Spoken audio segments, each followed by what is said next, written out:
नमस्कार, मैं अंजना और आप देख रहे हैं टीवी 22 न्यूज। आइए रुक करते हैं आज की बड़ी खबर पर।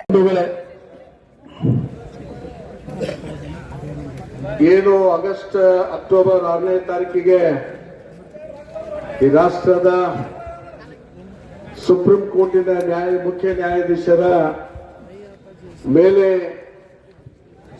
ಅಪಮಾನ ಮಾಡತಕ್ಕಂತ ಒಂದು ಪ್ರಕರಣ ಏನಾಗಿದೆ ಅದನ್ನು ಪ್ರತಿಭಟನೆ ಮಾಡಬೇಕು ಅಂತಕ್ಕಂಥ ನಿಟ್ಟಿನಲ್ಲಿ ನಾವೆಲ್ಲ ಪ್ರಗತಿಪರರು ಎಲ್ಲ ದಲಿತ ಸಂಘಟನೆಗಳು ಹಿಂದುಳಿದ ವರ್ಗಕ್ಕೆ ಸೇರಿರ್ತಕ್ಕಂಥವರು ಎಲ್ಲ ದಲಿತ ಸಮಾಜಗಳು ಮತ್ತು ಮೇಲ್ವರ್ಗದ ಪ್ರಗತಿಪರ ಚಿಂತಕರು ಅನುಯಾಯಿಗಳು ಬಸವಣ್ಣನ ಪ್ರತಿಪಾದಕರು ಎಲ್ಲರೂ ಕೂಡ ನಮ್ಮನ್ನ ಬೆಂಬಲಿಸಿದ್ದಾರೆ. ಮುಷರಫ್ ಅವರು ಆಗಿರ್ಬೋದು, ಅವರೆಲ್ಲರೂ ಕೂಡ ನಮ್ಮ ಜೊತೆ ನಿಂತಿದ್ದಾರೆ. ನಾನು ವೇದಿಕೆ ಮೇಲೆ ಇರ್ತಕ್ಕಂಥ ಯಾಕಂದ್ರೆ ಹೆಸರು ತೆಗೆದುಕೊಳ್ತಕ್ಕಂಥ ಸಮಯ ಇಲ್ಲ. ಎಲ್ರಿಗೂ ಕೂಡ ವೇದಿಕೆ ಮೇಲೆ ಇರ್ತಕ್ಕಂಥ ಎಲ್ಲ ಬಂತೇಜ್ ಅವರನ್ನ ಆದಿಯಾಗಿ ಎಲ್ರಿಗೂ ಕೂಡ ತುಂಬಾ ಹೃದಯದ ಅಭಿನಂದನೆಗಳನ್ನು ಸಲ್ಲಿಸಿ ನನ್ನ ಮಾತನ್ನ ಪ್ರಾರಂಭ ಮಾಡ್ತೇನೆ. ಕೇವಲ 5 ನಿಮಿಷದಲ್ಲಿ ನನ್ನ ಭಾಷಣವನ್ನು ಮುಗಿಸ್ತಕ್ಕಂಥ ಪ್ರಯತ್ನವನ್ನು ನಾನು ಮಾಡ್ತಾ ಇದ್ದೇನೆ. ಯಾಕಂದ್ರೆ ಸಮಯದ ಪ್ರಜ್ಞೆ ನನಗೂ ಕೂಡ ಇದೆ.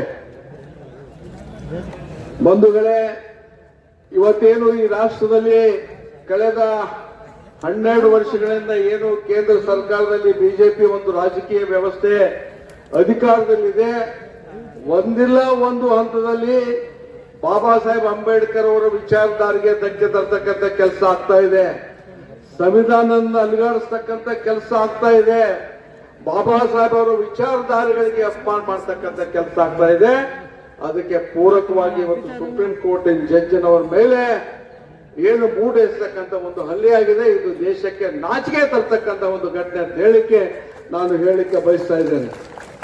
ಯಾರು ಈ ವ್ಯಕ್ತಿ ಮಾಡಿರ್ತಕ್ಕಂಥ ವ್ಯಕ್ತಿ RSS ಹಿನ್ನೆಲೆ ಇರ್ತಕ್ಕಂಥ ವ್ಯಕ್ತಿ, ಮನುವಾದದ ಹಿನ್ನೆಲೆ ಇರ್ತಕ್ಕಂಥ ವ್ಯಕ್ತಿ, ಸನಾತನವಾದದ ಹಿನ್ನೆಲೆಯನ್ನು ಪ್ರತಿಪಾದನೆ ಮಾಡತಕ್ಕಂಥ ವ್ಯಕ್ತಿ. ಇದು ಕೇವಲ ಇವತ್ತು ನಡೆದಿರ್ತಕ್ಕಂಥದ್ದಲ್ಲ. ಬಾಬಾ ಸಾಹೇಬ್ ಅಂಬೇಡ್ಕರ್ ಅವರ ಜೀವಿತ ಇರ್ತಕ್ಕಂಥ ಕಾಲದಲ್ಲಿ ಕೂಡ ಅವರಿಗೆ ಅಪಮಾನ ಮಾಡತಕ್ಕಂಥ ಈ ಒಂದು ಕಿಡಿಗೆಗಳನ್ನ ನಾವು ನೋಡ್ತಾ ಇದ್ದೇವೆ. ಇವತ್ತು ಸುಪ್ರೀಂ ಕೋರ್ಟ್ನಿಂದ ಉಚ್ಚ ನ್ಯಾಯಾಲಯದ ವರಿಷ್ಠ ನ್ಯಾಯಾಧೀಶರ ಮೇಲೆ ಒಂದು ಬೂಟನ್ನೇ ಎಸೆಯೋದ್ರ ಮುಖಾಂತರ ಅಪಮಾನ ಮಾಡ್ತಾ ಇದ್ದಾರೆ ಅಂದ್ರೆ ಸಾಮಾನ್ಯ ದೇಶದ ಸಾಮಾನ್ಯ ಪ್ರಜೆಗಳ ಪರಿಸ್ಥಿತಿ ಏನು ಅಂತಕ್ಕಂಥದ್ದನ್ನು ನಾವು ಆಲೋಚನೆ ಮಾಡಬೇಕಾಗಿದೆ. ಗವಾಯಿ ಅವರು ಅವರ ಹಿನ್ನೆಲೆಯನ್ನು ನೋಡಿದಾಗ ಅವರ ತಂದೆಯವರು ಡಾಕ್ಟರ್ ಬಾಬಾ ಸಾಹೇಬ್ ಅಂಬೇಡ್ಕರ್ ಅವರು ಅತ್ಯಂತ ಪರಮ ಅನುಯಾಯಿಗಳು. RBI ಕಟ್ಟೋದ್ರ ಮುಖಾಂತರ ಬಾಬಾ ಸಾಹೇಬ್ ಅಂಬೇಡ್ಕರ್ ಅವರ ಜೊತೆಗೆ ನಿಂತು ಬೌದ್ಧ ಧರ್ಮ ಸ್ವೀಕಾರ ಮಾಡಿರ್ತಕ್ಕಂಥವ್ರು. ಮುಂದೆ ರಾಜ್ಯಸಭೆ ಸದಸ್ಯರಾಗಿ ಅವ್ರ ತಂದೆಯವರು ವಿಧಾನ ಪರಿಷತ್ತಿನ ಸದಸ್ಯರಾಗಿ 2 ರಾಜ್ಯಗಳ ರಾಜ್ಯಪಾಲರಾಗಿ ಕೆಲಸ ಮಾಡಿರ್ತಕ್ಕಂಥವ್ರು. ಅವರ ಮಗ ಸಂಪೂರ್ಣ ಪ್ರತಿಭೆಯ ಮುಖಾಂತರ ಆ ಹುದ್ದೆಗೆ ಇರತಕ್ಕಂಥವ್ರು. ಅವ್ರೇನು ಹೇಳಿಲ್ಲ, ಜಡ್ಜ್ಮೆಂಟ್ ನಲ್ಲಿ ಇದನ್ನು ಬರೀಲಿಲ್ಲ. ಅವರು ನೀವು ವಿಷ್ಣುವನ ಮೂರ್ತಿಯನ್ನ ನೀವು ಮಾಡ್ಕೋಬೇಕಾದ್ರೆ ನೀವು ಪ್ರಾರ್ಥನೆ ಮಾಡಿ ಅಂತಕ್ಕಂಥದ್ದನ್ನು ಜಡ್ಜ್ಮೆಂಟ್ ನಲ್ಲಿ ಬರಲಿಲ್ಲ. ಕೇವಲ ಔಪಚಾರಿಕವಾಗಿ ಒಂದು ಮಾತನ್ನು ಮಾತ್ರ ಅವರು ಹೇಳಿದ್ರು. ಆ ಒಂದೇ ಒಂದು ಮಾತನ್ನು ಹೇಳಿದ್ದಕ್ಕೆ ಇಡೀ ದೇಶದ ಸನಾತನವಾದಿಗಳು ಇವತ್ತು ದೇಶದ ಉದ್ದಗಲೂ ಕೂಡ ಅವ್ರನ್ನ ಸೋಷಿಯಲ್ ಮೀಡಿಯಾದಲ್ಲಿ ಅತ್ಯಂತ ಕೀಳಾಗಿ ಅವ್ರನ್ನ ಕಾಣ್ತಕ್ಕಂಥದ್ದನ್ನು ನೋಡಿದ್ದೇವೆ. ಇವತ್ತು ಮುಂದೆ ಬರ್ತಕ್ಕಂಥ ತೀರ್ಮಾನದಲ್ಲಿ ಇದು ಇಷ್ಟಕ್ಕೆ ನಿಲ್ಲಿಲ್ಲ. ಇವತ್ತು ದಲಿತರ ಮೇಲೆ ಯಾವ ರೀತಿ ಅಪಮಾನ ಆಗ್ತಾ ಇದೆ ಅಂತ ಹೇಳಿದ್ರೆ, ಉತ್ತರ ಪ್ರದೇಶ ಆಗಿರ್ಬೋದು, ಬಿಹಾರ ಆಗಿರ್ಬೋದು, ಹರಿಯಾಣ ಆಗಿರ್ಬೋದು, ಇವತ್ತು IPS ಇರ್ತಕ್ಕಂಥ ಒಬ್ಬ ಹುದ್ದೆಯಲ್ಲಿರ್ತಕ್ಕಂಥ ಪೂರಣ್ ಕುಮಾರ್ ಅಂತಕ್ಕಂಥ ಒಬ್ಬ ADG ಹುದ್ದೆಯಲ್ಲಿ ಇರ್ತಕ್ಕಂಥ ದಲಿತ ವ್ಯಕ್ತಿ ಬೇಲ್ಜಾತಿಯ ಕಿರುಕುಳವನ್ನು ಸಹಿಸದೆ, ಅಪಮಾನವನ್ನು ಸಹಿಸದೆ, ನಿಂದನೆಯನ್ನು ಸಹಿಸದೆ ಆತ್ಮಹತ್ಯೆಗೆ ಶರಣಾಗ್ತಕ್ಕಂಥ ಪರಿಸ್ಥಿತಿ ಈ ರಾಷ್ಟ್ರದಲ್ಲಿ ನಿರ್ಮಾಣ ಆಗ್ತಾ ಇದೆ. ಆ ಪೂರಣ್ ಕುಮಾರ್ ಅವರ ಹೆಂಡತಿಯು ಕೂಡ IAS ಅಧಿಕಾರಿಯಾಗಿ ಕೆಲಸ ಮಾಡ್ತಾ ಇದ್ದಾರೆ. ಅದೇ ರಾಜ್ಯದಲ್ಲಿ ಇವತ್ತು ಒಬ್ಬ ASI ಕೂಡ ಆತ್ಮಹತ್ಯೆಯನ್ನು ಮಾಡಿಕೊಂಡಿದ್ದಾನೆ. ಹೀಗೆ ಅಪಮಾನಗಳ ಮೇಲೆ ಅಪಮಾನ ಆಗ್ತಕ್ಕಂಥದ್ದನ್ನು ನೋಡಿದ್ದೇವೆ. ಇವತ್ತು ಯಾವ ವ್ಯಕ್ತಿ ಗಾಂಧೀಜಿ ಅವರ ಮೇಲೆ ಗುಂಡನ್ನು ಹಾಕಿ ಬಿಜೆಪಿ ಅವರ RSS ಅವರ ಒಂದು ಆಶೀರ್ವಾದದಿಂದ ನಾವು ಹೊರಗೆ ಉಳಿತೇವೆ ಅಂತಕ್ಕಂಥ ಭಾವನೆ ಆ ಕಾಲದಲ್ಲಿ ಇತ್ತು.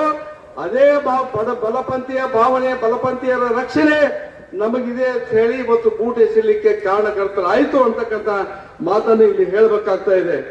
ಬಂಧುಗಳೇ, ಇವತ್ತು ಹಿಂದೆ ಸಾವಿತ್ರಿಬಾಯಿ ಫುಲೆ ಅವರಾಗಿರ್ಬೋದು, ಮಹಾತ್ಮ ಗಾಂಧೀಜಿಯವ್ರ ಮೇಲೆ ಹಲ್ಲೆ ಆಗಿರ್ಬೋದು, ಈ ಎಲ್ಲ ಘಟನೆಗಳನ್ನ ಇವತ್ತು ಸಾವಿತ್ರಿಬಾಯಿ ಫುಲೆ ಅವ್ರ ಮೇಲೆ ಎನ್ಡಿಎನ್ ಎಸ್ತಕ್ಕಂಥದ್ದಾಗಿರ್ಬೋದು, ಗಾಂಧೀಜಿಯವ್ರ ಮೇಲೆ ಗುಂಡನ್ ಹಾಕ್ತಕ್ಕಂಥದ್ದಾಗಿರ್ಬೋದು, ಇವತ್ತು ನಮ್ಮ ಸಿಎಜಿ ಅವ್ರ ಮೇಲೆ ಚಪ್ಪಲ್ ಬೂಟನ್ನು ಎಸ್ತಕ್ಕಂಥದ್ದಾಗಿರ್ಬೋದು, ಎಲ್ಲ ಘಟನೆಗಳನ್ನ ನೋಡಿದ್ರೆ ಬಹುತೇಕವಾಗಿ ಈ ರಾಷ್ಟ್ರದಲ್ಲಿ ಪ್ರಜಾಪ್ರಭುತ್ವಕ್ಕೆ ಬೆಲೆ ಇಲ್ಲ ಅಂತಕ್ಕಂಥ ವಾತಾವರಣ ನಿರ್ಮಾಣ ಆಗಿದೆ. ಆದ್ರೆ ನಾವು ಪ್ರಜಾಪ್ರಭುತ್ವವನ್ನು ಪುನರ್ ಸ್ಥಾಪನೆ ಮಾಡಲಿಕ್ಕೆ ನಾವೆಲ್ಲ ಕೂಡ ಕಂಕಣ ಬದ್ಧ ಆಗಬೇಕು ಅಂತಕ್ಕಂಥ ಮಾತನ್ನ ಈ ಸಂದರ್ಭದಲ್ಲಿ ನಾನು ಹೇಳಿಕ್ಕೆ ಬಯಸ್ತಾ ಇದ್ದೇನೆ. ಇವತ್ತು ಮೊನ್ನೆ ಇದೇ ಘಟನೆಗೆ ಸಂಬಂಧಪಟ್ಟಂತೆ ಇಂಥ ಘಟನೆಗಳನ್ನ ಖಂಡನೆ ಮಾಡಲಿಕ್ಕೆ RSS ಬ್ಯಾನ್ ಮಾಡಬೇಕು ಅಂತಕ್ಕಂಥ RSS ಮತಿವಾದಿ ಸಂಘಟನೆಯನ್ನ ಬ್ಯಾನ್ ಮಾಡಬೇಕು ಅಂತ ಹೇಳಿ ನಮ್ಮ ಪ್ರಿಯಾಂಕ್ ಖರ್ಗೆ ಅವರು ಒಂದು ಸ್ಟೇಟ್ಮೆಂಟ್ ಅನ್ನ ಕೊಟ್ಟರು, ಒಂದು ಲೆಟರ್ ಅನ್ನ ಮುಖ್ಯಮಂತ್ರಿಗಳಿಗೆ ಬರೆದರು. ಇವತ್ತು ವ್ಯಾಪಕವಾಗಿ ಬಿಜೆಪಿ ಅವರು, RSS ನವರು, ಮನುವಾದಿಗಳು, ಸನಾತನವಾದಿಗಳು ಕೂಡ ಅವರು ಪ್ರಿಯಾಂಕ್ ಖರ್ಗೆ ಅವ್ರ ಮೇಲೆ ಅತ್ಯಂತ ಅಶ್ಲೀಲವಾಗಿ ನಿಂದನೆ ಮಾಡ್ತಕ್ಕಂಥ ಕೆಲಸ ಇವತ್ತು ಮಾಡ್ತಾ ಇದ್ದಾರೆ. ಇವತ್ತು ಅವರು ಒಂದು ಅಭಿಯಾನವನ್ನು ಕೂಡ ಚಾಲು ಮಾಡಿದ್ದಾರೆ. RSS ಅನ್ನ ನಾವು ಪ್ರೀತಿಸ್ತಾ ಇದ್ದೇವೆ ಅಂತ ಹೇಳಿ ದೇಶದ ಉದ್ದಗಲೂ ಕೂಡ ಇವತ್ತು ನಾವು RSS ಅನ್ನ ಪ್ರೀತಿಸ್ತೇವೆ ಅಂತಕ್ಕಂಥ ಬೋರ್ಡ್ ಅನ್ನು ಹಾಕೊಂಡು ಅವರು ತಿರುಗಾಡ್ತಾ ಇದ್ದಾರೆ. ಅವರಿಗೆ ನಾವು ಹೇಳ್ಬೇಕಾಗ್ತಾ ಇದೆ, ನೀವು RSS ಅನ್ನ ಪ್ರೀತಿಸಿದ್ರೆ ನಾವು ಈ ದೇಶದ ಸಂವಿಧಾನವನ್ನ ಪ್ರೀತಿಸ್ತಾ ಇದ್ದೇವೆ, ಅಂಬೇಡ್ಕರ್ ವಾದವನ್ನ ಪ್ರೀತಿಸ್ತಾ ಇದ್ದೇವೆ, ಬುದ್ಧನ ವಿಚಾರವನ್ನ ಪ್ರೀತಿಸ್ತಾ ಇದ್ದೇವೆ, ಬಸವಣ್ಣನ ವಿಚಾರವನ್ನ ಪ್ರೀತಿಸ್ತಾ ಇದ್ದೇವೆ, ಈಶ್ವರ ಅಲ್ಲನ ವಿಚಾರಗಳನ್ನ ನಾವು ಪ್ರೀತಿಸ್ತೇವೆ ಅಂತಕ್ಕಂಥ ಮಾತನ್ನು ಅವ್ರಿಗೆ ಹೇಳ್ಬೇಕಾಗ್ತಾ ಇದೆ. ಬಂಧುಗಳೇ, ಇವತ್ತು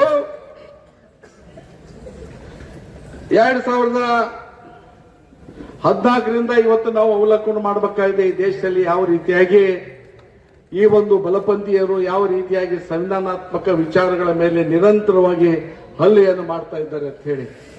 ಇವತ್ತು ಈ ಘಟನೆಯನ್ನ, ಇಂಥ ಒಂದು ಸಂವಿಧಾನಾತ್ಮಕ ಬಿಕ್ಕಟ್ಟಿನ ವಿಷಯದ ಘಟನೆಯನ್ನ ಟೀಕಿಸ್ತಕ್ಕಂಥ ವಿಚಾರದಲ್ಲಿ ಇವತ್ತು ಯಾರು ಪ್ರಗತಿಪರರು ಅನೇಕ ಜನ ಮುಂದೆ ಬರದೇ ಇರತಕ್ಕಂಥದ್ದು ನಮ್ಮ ದುರ್ದೈವ, ಈ ದೇಶದ ದುರ್ದೈವ. ಇದನ್ನ ಟೀಕೆ ಮಾಡತಕ್ಕಂಥ ಕೇವಲ ಸಿದ್ದರಾಮಯ್ಯನವರು, ಖರ್ಗೆ ಅವರು, ಮಹದೇವಪ್ಪನವರು, ರಾಹುಲ್ ಗಾಂಧಿ ಅವರನ್ನು ಬಿಟ್ರೆ ಬೇರೆ ಯಾರು ಕೂಡ ಇವತ್ತು ಇದನ್ನ ಟೀಕೆ ಮಾಡಲಿಲ್ಲ, ಘಟನೆಯನ್ನ ಖಂಡಿಸಲಿಲ್ಲ. ಪ್ರಧಾನಮಂತ್ರಿಗಳು ಈ ಘಟನೆಯನ್ನ 6-8 ಗಂಟೆಯ ನಂತರ ಇದನ್ನು ಖಂಡಿಸ್ತಕ್ಕಂಥ ಹೇಳಿಕೆಯನ್ನು ಕೊಟ್ಟಿದ್ದಾರೆ. ಅವ್ರು ಏನು ಹೇಳಿದ್ರೆ ಈ ಘಟನೆ ನಡೀಬಾರ್ದಿತ್ತು, ಆದ್ರೆ CAG ಅವರು ಬಹಳ ದೊಡ್ಡ ಉದಾರತೆಯನ್ನು ತೋರಿಸಿದ್ದಾರೆ, ದೊಡ್ಡ ಗುಣವನ್ನು ತೋರಿಸಿ ಅಪರಾಧಿಯನ್ನ ಬಿಡುಗಡೆ ಮಾಡಿದ್ದಾರೆ ಅಂತ ಹೇಳಿ. ಆದ್ರೆ ಅವ್ರು ಎಲ್ಲಿಯೂ ಕೂಡ ಈ ಬೂಟ್ ಎಸೆದಂತ ಅಪರಾಧಿಗೆ ಶಿಕ್ಷೆ ಆಗ್ಬೇಕಂತಕ್ಕ ನಿಟ್ಟಿನಲ್ಲಿ, ಅವನನ್ನ ಜೈಲಿಗೆ ಹಾಕಬೇಕು, ಅವನ ಮೇಲೆ FIR ಆಗ್ಬೇಕಂತಕ್ಕ ನಿಟ್ಟಿನಲ್ಲಿ ಯಾವ ಮಾತನ್ನು ಕೂಡ ಪ್ರಧಾನಮಂತ್ರಿಗಳು ಆಡಳಿತ ಆಗ್ತಕ್ಕಂಥ ಕೆಲಸ ಮಾಡಲಿಲ್ಲ. ಅದು ನಮ್ಮೆಲ್ಲರ ಒಂದು ದುರ್ದೈವ ಅಂತ ಹೇಳಿಕೆ ನಾನು ಬಯಸ್ತಾ ಇದ್ದೇನೆ. ಇವತ್ತು ಕಳೆದ ಒಂದು 15-20 ದಿನಗಳ ಹಿಂದೆ ಈ ಬಸವಣ್ಣನ ಸಂಸ್ಕೃತಿಯ ಒಂದು ಯಾತ್ರೆ ರಾಜ್ಯದ ಉದ್ದಗಲಕ್ಕೂ ಕೂಡ ನಡೀತು. ಬಸವಣ್ಣನ ಸನಾತನವಾದವನ್ನ ವಿರೋಧ ಮಾಡ್ತಕ್ಕಂಥ ಅನೇಕ ಸ್ವಾಮೀಜಿಗಳು, ಜಾತಿವಾದವನ್ನ ವಿರೋಧ ಮಾಡ್ತಕ್ಕಂಥ ಅನೇಕ ಸ್ವಾಮೀಜಿಗಳು ಜಿಲ್ಲೆಯಲ್ಲಿ ತಿರುಗಾಡಿ ಒಂದು ಪ್ರತ್ಯೇಕ ಲಿಂಗಾಯತ ಧರ್ಮ ಆಗಬೇಕು ಅಂತ ಹೇಳಿ ಒಂದು ವಿಚಾರವನ್ನು ಮಾಡಿ ಬಸವಣ್ಣನ ಮತ್ತು ಅಂಬೇಡ್ಕರ್ ವಿಚಾರಧಾರೆಗಳನ್ನ ಎತ್ತಿ ಇಡ್ತಕ್ಕಂಥ ಕೆಲಸ ಮಾಡಿದ್ರು. ಆದ್ರೆ ಇದೇ RSS ಹಿನ್ನೆಲೆ ಇರ್ತಕ್ಕಂಥ ಈ ಕನ್ನೇರು ಮಠದ ಸ್ವಾಮೀಜಿ ಅವರು ಅವರನ್ನ ಅತ್ಯಂತ ಹೀನಾಯನವಾಗಿ ಟೀಕಾ ಮಾಡಿದ್ರು. ಅವರನ್ನ ಪೂಟ್ಲೆ ಹೊಡಿಬೇಕಂತ ಹೇಳಿದ್ರು. ಸೋಳೆ ಮಕ್ಕಳು ಅಂತಕ್ಕಂಥ ಪದವನ್ನು ಸ್ವಾಮೀಜಿ ಅವರ ಬಾಯಿಂದ ಉಪಯೋಗ ಮಾಡಿದ್ರು. ಅಂದ್ರೆ ಯಾವ ಸ್ವಾಮೀಜಿಗಳು ಕೂಡ ಕೆಲವು ಬಸವಣ್ಣ ವಿಚಾರಗಳನ್ನ ಇಟ್ಟುಕೊಂಡು ಬಿಟ್ಟ ಹೊರತುಪಡಿಸಿದ್ರೆ ಎಲ್ಲಾ ಸ್ವಾಮೀಜಿಗಳು ಕೂಡ ಇವತ್ತು ಜಾತಿವಾದಿಗಳಾಗಿದ್ದಾರೆ, RSS ಮುಖವಾದಿಗಳಾಗಿದ್ದಾರೆ. ಇದು ನಮ್ಮೆಲ್ಲರೂ ಕೂಡ ಬಹಳ ದುರ್ದೈವದ ಸಂಗತಿ ಅಂತ ಹೇಳಿಕ್ಕೆ ನಾನು ಬಯಸ್ತಾ ಇದ್ದೇನೆ. ಇವತ್ತು RSS ವಿಚಾರಧಾರೆ ಅಂತ ಹೇಳಿದ್ರೆ 1940ರಲ್ಲಿ ಏನು ಗೋಲ್ವಾಲ್ಕರ್ ಅವರು ಒಂದು ಸ್ಟೇಟ್ಮೆಂಟ್ ಅನ್ನು ಮಾಡ್ತಾ ಇದ್ದಾರೆ. ನಾವು ಯಾಕೆ RSS ವಿರೋಧ ಮಾಡ್ತಾ ಇದ್ದೇವೆ, ದಲಿತರು, ಹಿಂದುಳಿದವರು, ಅಲ್ಪಸಂಖ್ಯಾತರು ಅಂತ ಹೇಳಿದ್ರೆ ಆ ಗೋಲ್ವಾಲ್ಕರ್ ಅವರು ಆ ಕಾಲದಲ್ಲಿ ಸ್ವತಂತ್ರ ಬರೋಕ್ಕಿಂತ ಪೂರ್ವದಲ್ಲಿ ಬಂಚ್ ಆಫ್ ಥಾಟ್ಸ್ ಅಂತಕ್ಕಂಥ ಅವ್ರ ಪುಸ್ತಕದಲ್ಲಿ ಏನು ಹೇಳಿದ್ರು ಅಂತ ಹೇಳಿದ್ರೆ, ನಾವು ಈ ದೇಶಕ್ಕೆ ಸ್ವತಂತ್ರ ಬರುವುದನ್ನು ಸ್ವಾಗತ ಮಾಡ್ತಾ ಇದ್ರು ಕೂಡ ಈ ದೇಶದಲ್ಲಿರ್ತಕ್ಕಂಥ ದಲಿತರಿಗೆ, ಹಿಂದುಳಿದವರಿಗೆ, ಅಲ್ಪಸಂಖ್ಯಾತರಿಗೆ, ಮುಸ್ಲಿಮರಿಗೆ ನೀವು ಸ್ವಾತಂತ್ರ್ಯವನ್ನು ಕೊಡೋದಾದ್ರೆ ನಾವು ಬ್ರಿಟಿಷರ ಗುಲಾಮರಾಗಿ ಇರ್ಲಿಕ್ಕೆ ಇಚ್ಛೆ ಪಡ್ತಾ ಇದ್ದೇವೆ ಅಂತಕ್ಕಂಥ ಮಾತನ್ನ ಹೇಳುದು. ಅಲ್ಲೇ RSS ವಿಚಾರಧಾರೆ ಎಂದಿಗೂ ಕೂಡ ಈ ದಲಿತರ ಪರವಾಗಿ ಇಲ್ಲ ಅಂತಕ್ಕಂಥ ವಿಚಾರವನ್ನ ನಾವು ಹೇಳಬೇಕಾಗ್ತಾ ಇದೆ. ಬಂಧುಗಳೇ, ನಾನು ಹೆಚ್ಚಿಗೆ ಮಾತನಾಡದೆ, ನಾವು ನಮ್ಮ ಉದ್ದೇಶ ನ್ಯಾಯ ಮತ್ತು ಹಕ್ಕುಗಳ ರಕ್ಷಣೆ ಮಾಡತಕ್ಕಂಥ ನಿಟ್ಟಿನಲ್ಲಿ ಈ ದೇಶದಲ್ಲಿ ಇನ್ನು ಮುಂದೆ ನಿರಂತರವಾಗಿ ಹೋರಾಟ ಮಾಡಬೇಕಾಗ್ತಾ ಇದೆ. ನಿರಂತರವಾಗಿ ಹೋರಾಟ ಮಾಡಬೇಕಾಗ್ತಾ ಇದೆ. ಇಲ್ಲಿಗೆ ನಿಲ್ಲಕ್ಕೆ ಸಾಧ್ಯ ಇಲ್ಲ. ಎಲ್ಲಿವರೆಗೆ ಇವತ್ತು ಬಿಜೆಪಿನವರು, RSSನವರು, ಬಜರಂಗದವರು, ಮತೀವಾದಿಗಳು, ಸನಾತನವಾದಿಗಳು ಇವತ್ತು ಹೆಚ್ಚು ಶಕ್ತಿಯನ್ನು ಪಡ್ಕೊಳ್ತಕ್ಕಂಥ ಸಂದರ್ಭ ಇದೆ. ಇವತ್ತು ಸಂವಿಧಾನದ ಪ್ರಶ್ನೆ ಮಾಡ್ತಕ್ಕಂಥ ಒಂದು ಸಂದರ್ಭ ಇದೆ. ಇವತ್ತು ಯಾರೋ ಏನು ಗ್ವಾಲಿಯರ್ನಲ್ಲಿ ನಿರಂತರವಾಗಿ ಒಬ್ಬ ವಕೀಲ, ನ್ಯಾಯವಾದಿ, ಅವನು ಯಾವ ರೀತಿಯಾಗಿ ಖಂಡಿಸಿದ್ರು ಕೂಡ, ಯಾವ ಪದಗಳಲ್ಲಿ ಖಂಡಿಸಿದ್ರು ಕೂಡ ನಮ್ಮ ಯಾರ್ದು ಸಿಟ್ಟು ಹೋಗಂಗ ಅಂತ ಕೆಟ್ಟ ಪದಗಳಲ್ಲಿ ಬಾಬಾ ಸಾಹೇಬ್ ಅಂಬೇಡ್ಕರ್ ಅವ್ರನ್ನ, ಸಂವಿಧಾನವನ್ನ ಟೀಕೆ ಮಾಡ್ತಾ ಇದ್ದಾನೆ. ವಕೀಲ ಸಂಘದ ಅಧ್ಯಕ್ಷನಾಗಿ ಅಧ್ಯಕ್ಷನಾದಂತ ಒಬ್ಬ ವಕೀಲ ಮಧ್ಯಪ್ರದೇಶದಲ್ಲಿ ಗ್ವಾಲಿಯರ್ನಲ್ಲಿ ಅಂಬೇಡ್ಕರ್ ಮೂರ್ತಿಯನ್ನು ಕೂಡ ಹೈಕೋರ್ಟ್ನಲ್ಲಿ ಹಾಕ್ಲಿಕ್ಕೆ ಬಿಡದೇ ಇರತಕ್ಕಂಥ ಪರಿಸ್ಥಿತಿ ಇವತ್ತು ನಿರ್ಮಾಣ ಆಗಿದೆ. ನೀವೆಲ್ಲ ಅರ್ಥ ಮಾಡ್ಕೊಳ್ಬೇಕು. ಬೇರೆ ಬೇರೆ ಪಕ್ಷದಲ್ಲಿ ಇರ್ತಕ್ಕಂಥ, ವಿಶೇಷವಾಗಿ ಹಿಂದುಳಿದ ವರ್ಗದವರು, ದಲಿತರು ಮತ್ತು ಏನು ಅಲ್ಪಸಂಖ್ಯಾತರು, ನೀವೇನು RSS ಬಜರಂಗ ದಳದ ಜೊತೆ ನೀವಿದ್ದೀರಿ, ನಿಮ್ಮ ಆತ್ಮಾವಲೋಕನ ಮಾಡ್ಕೊಳ್ಬೇಕು. ಏನು ಇವತ್ತು ನಮ್ಗೆ ಅಪಮಾನ ಆಗ್ತಾ ಇದೆ, ಸಂವಿಧಾನಕ್ಕೆ ಅಪಮಾನ ಆಗ್ತಾ ಇದೆ, ಬಾಬಾ ಸಾಹೇಬ್ ಅಂಬೇಡ್ಕರ್ ಅವ್ರಿಗೆ ಅಪಮಾನ ಆಗ್ತಾ ಇದೆ. ಇವತ್ತು ಖರ್ಗೆ ಇರುವಂತಹ ಒಬ್ಬ ಮಂತ್ರಿ ಇವತ್ತು RSS ಅವರೇನು RSS ಬ್ಯಾನ್ ಮಾಡ್ಬೇಕಂತ ಹೇಳಿಲ್ಲ. RSS ಚಟುವಟಿಕೆಗಳು ಶಾಲಾ ಕಾಲೇಜುಗಳಲ್ಲಿ, ಸರ್ಕಾರಿ ಶಾಲಾ ಕಾಲೇಜುಗಳಲ್ಲಿ, ಧಾರ್ಮಿಕ ಸ್ಥಳದಲ್ಲಿ ನಡೆಸಬಾರ್ದು, ಅದಕ್ಕೆ ಆದೇಶ ಮಾಡ್ಬೇಕಂತ ಹೇಳುದು. ಅದನ್ನೇ ದೊಡ್ಡದು ಮಾಡಿ ಇವತ್ತು ದೊಡ್ಡ ಮಟ್ಟದಲ್ಲಿ ಇವತ್ತು ಟೀಕೆ ಮಾಡ್ತಕ್ಕಂಥ ಕೆಲಸ ಆಗಿದೆ. ಇವತ್ತು ವೇದಿಕೆ ಮೇಲೆ ಅನೇಕ ಜನ ಮಾತನಾಡ್ತಕ್ಕಂಥವ್ರು ಇದ್ದಾರೆ. ಅವರೆಲ್ಲರೂ ಕೂಡ ಅವ್ರು ಮಾತನಾಡಲಿಕ್ಕೆ ಅವಕಾಶ ಮಾಡಿಕೊಟ್ಟು ಇವತ್ತು ನಾವು ಇನ್ನೂ ಈ ಸಭೆಯನ್ನು ಬಹಳ ಅಚ್ಚುಕಟ್ಟಾಗಿ ಮಾಡಬೇಕಾಗಿತ್ತು. ಎಲ್ಲೋ ಒಂದ್ ಕಡೆ ಎಡವಿದ್ವಿ ಅಂತ ಹೇಳಿ ಅನಿಸ್ತಾ ಇದೆ. ಅಂದ್ರೆ ಪೊಲೀಸರು ಕೂಡ ಕಳೆ ಸಲ ದೊಡ್ಡ ಸಹಕಾರ ಕೊಟ್ಟಿದ್ರು. ಈ ಸಲ ಅನೇಕ ಗಾಡಿಗಳನ್ನ ಅಲ್ಲೆಲ್ಲಿ ತರಬಿ ಹುಡುಗರೆಲ್ಲ ಆ ಕಡೆಯಿಂದ ಹೋಗ್ತಕ್ಕಂಥದ್ದನ್ನ ಕೂಡ ಮಾಡಿದ್ದಾರೆ. ಯಾರು ಕೂಡ ಕೆಲವು ಅರ್ಧದಷ್ಟು ಜನ ಈ ನಮ್ಮ ಈ ಪ್ರತಿಭಟನೆಯಲ್ಲಿ ಭಾಗವಹಿಸಿರ್ತಕ್ಕಂಥ ಪರಿಸ್ಥಿತಿ ಇವತ್ತು ನಿರ್ಮಾಣ ಮಾಡಿದ್ರು. ಅದು ಯಾಕೋ ಏನೋ ನನಗೆ ಅರ್ಥ ಆಗಲಿಲ್ಲ. ನಾನು ಕೂಡ SP ಸಾಹೇಬ್ರ ಜೊತೆ ಮಾತಾಡ್ತಾ ಇದ್ದೆ, ಮುಂದೆ ಹಿಂಗಾಗದ ರೀತಿಯಲ್ಲಿ. ಯಾಕಂದ್ರೆ ಇದು ಹೋರಾಟ ಕೊನೆಯಲ್ಲ. ಯಾವುದೇ ಹೋರಾಟಕ್ಕೆ ಯಾವುದೇ ರಾಜಕೀಯ ಆಶ್ರಯವನ್ನು ಪಡೆಯದೆ, ಯಾವ MLA ಕೂಡ ನೀವು ಹಣ ಪಡೆಯದೆ ಸ್ವಂತ ನೀವಾಗೆ ಬಂದ್ರೆ ಮಾತ್ರ ಈ ಸಭೆ ಯಶಸ್ವಿ ಆಗ್ತಾ ಇದೆ. ಈ ಪ್ರಜ್ಞೆ ನಿಮ್ಮೆಲ್ಲರಲ್ಲಿ ಇರಬೇಕು ಅಂತಕ್ಕಂಥ ಮಾತನ್ನ ಹೇಳಿ ಇವತ್ತು ನಾನು ನನ್ನ ಮಾತನ್ನು ಮುಗಿಸ್ತೇನೆ. ಬಂದಿರ್ತಕ್ಕಂಥ ಎಲ್ಲರೂ ಕೂಡ ಅಭಿನಂದಿಸಿ, ಮಾಧ್ಯಮದವರಿಗೆ ಅಭಿನಂದಿಸಿ, ಬಂದೇಜ್ ಅವರಲ್ಲಿ ಅಭಿನಂದಿಸಿ, ಸ್ವಾಮೀಜಿಗಳಲ್ಲಿ ಅಭಿನಂದಿಸಿ ಮತ್ತು ತಮ್ಮೆಲ್ಲರೂ ಕೂಡ ಅಭಿನಂದಿಸಿ ಮಾತನ್ನು ಮುಗಿಸ್ತೇನೆ. जय भीम, जय भारत। अब तक के लिए बस इतना ही। फिर मिलते हैं एक ऐसी ही बड़ी खबर के साथ। तब तक के लिए नमस्कार और देखते रहिए TV22 न्यूज। अगर आपको वीडियो पसंद आई हो तो लाइक करिए व शेयर करिए। ऐसे लेटेस्ट अपडेट पाने के लिए बेल आइकन को प्रेस करना ना भूलें। अगर आप हमें फेसबुक या फिर इंस्टा के माध्यम से देख रहे हैं तो हमारे पेज को फॉलो जरूर करें। धन्यवाद।